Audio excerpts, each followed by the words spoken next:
అనంతపురం జిల్లా కళ్యాణదుర్గంలో నారా లోకేష్ జన్మదిన వేడుకలను ఘనంగా నిర్వహించారు.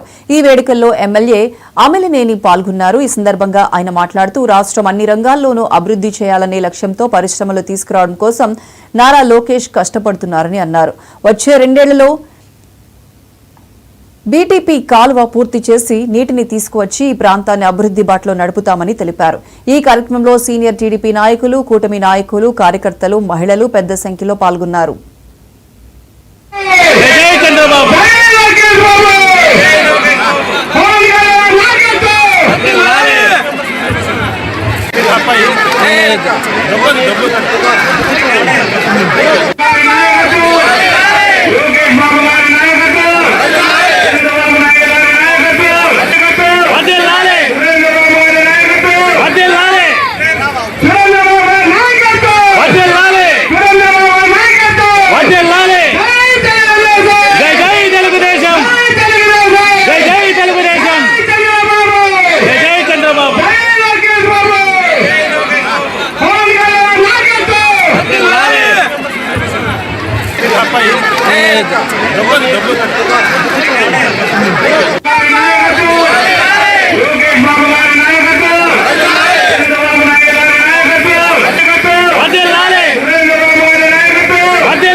డబ్బు